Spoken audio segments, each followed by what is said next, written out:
আজকে আপনাদের পাটিগণিতের একটা খুবই গুরুত্বপূর্ণ অঙ্ক শেখাবো। দেখেন, আমরা কিন্তু এমনি লসাগু গসাগু নির্ণয় করতে পারি, কিন্তু এরকম যদি ভগ্নাংশ আকারে থাকে তাহলে সেইগুলোকে কিভাবে লসাগু গসাগু নির্ণয় করব সেইটাই আজকে শিখাবো। তার পাশাপাশি আপনাদের শিখাবো কিভাবে লসাগু গসাগু করা যায়। আমরা কিন্তু এখনো অনেকে আছি যে অনার্স লেভেল শেষ হয়ে গেছে, তারপরও লসাগু গসাগু সেই 3 4 নির্ণয় করে আসছি, এখন পারি না।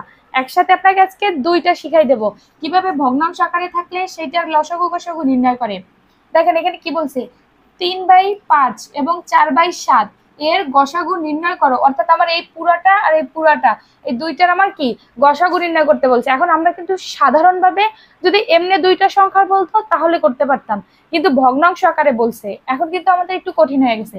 এই ক্ষেত্রে আমরা একটা জিনিস মনে রাখবো, যখন আমাদের গসাগু নির্ণয় করতে বলবে তখন আমরা প্রথমে কি করব, উপরের যে দুইটা সংখ্যা আছে এই দুইটার গসাগু নির্ণয় করব, আর নিচে যে দুইটা সংখ্যা আছে এই দুইটার লসাগু নির্ণয় করব।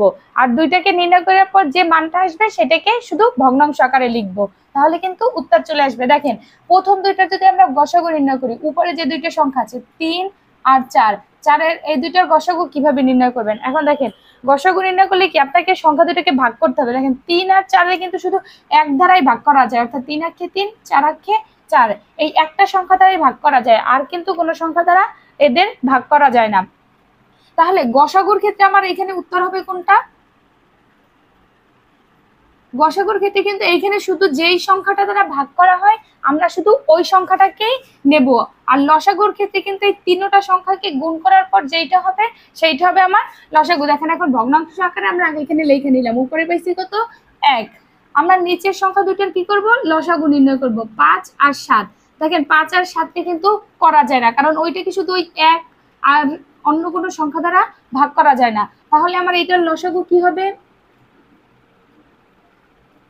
লসাগু এই কয়টা সংখ্যাকে আমাকে গুণ করতে হবে, অর্থাৎ 1 গুণ 5 গুণ 7, তিনটাকে গুণ করলে কত হয়, 5 একে 5, 5 7 35, এইটা ভাগাকারে দেবে 35। তাহলে আমার এই 3/5 এবং 4/7 এর গসাগু কত হবে, 1/35। এইটা হলো আমার এইটুকুর পুরা ভগ্নাংশ আকারে কইটা। আপনি দেখেন কিভাবে সহজেই উত্তর দিতে পারবেন। অর্থাৎ প্রথম আমাকে যখন গসাগু নির্ণয় করতে বলবে, উপরে যে সংখ্যা দুটো থাকবে এই দুইটাকে আমরা গসাগু নির্ণয় করব, আর নিচের যে সংখ্যা দুটো থাকবে এই দুইটার লসাগু নির্ণয় করব, ভগ্নাংশ আকারে লিখে দেব। লসাগু গসাগু কিভাবে নির্ণয় করতে হয় আপনাকে শিখিয়ে দিলাম। দেখেন তাহলে এইটা কিভাবে হবে, 3/5 আছে, 1/4 আছে, 2/3 আছে, এর লসাগু নির্ণয় করতে বলছে। এবার কিন্তু আমাকে লসাগু নির্ণয় করতে বলছে। তাহলে আমি আগেই বলছিলাম কি, যখন লসাগু নির্ণয় করতে বলবে তখন আমাদেরকে কি করতে হবে, উপরের সংখ্যার লসাগু এবং নিচের সংখ্যার কি গসাগু বের করতে হবে। উপরের সংখ্যার আপনি লসাগু বের করেন 3 1 2, দেখেন এই সংখ্যাটাকে কি শুধু ওই সংখ্যা দ্বারাই ভাগ করা যায়, অন্য কোনো সংখ্যা দ্বারা কিন্তু ভাগ করা যায় না। তাহলে সবগুলোকে গুণ করলে আমার কি হয়, 3 দুগুণে 6, 6 একে 6, এই হলো আমার উপরের সংখ্যার লসাগু বের হয়েছে। আপনি এখানে লিখে নিতে পারেন, আপনি যদি ভুলে যান তাহলে লিখে নিতে পারেন যে এটা উপরের সংখ্যার লসাগু নির্ণয় করছেন।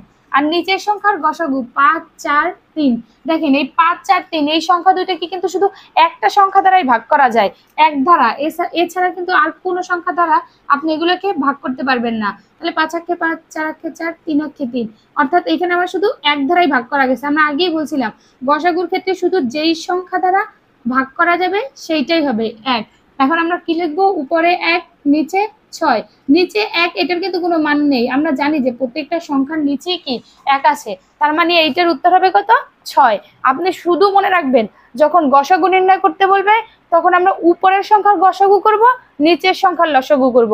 আর যখন লসাগু নির্ণয় করতে বলবে তখন কি করব, উপরের সংখ্যার লসাগু নির্ণয় করব, নিচের সংখ্যার গসাগু নির্ণয় করব, দুইটাকে ভাগাকারে লিখে দেব। তাহলে কিন্তু এগুলো আমরা খুব সহজেই উত্তর দিতে পারবো।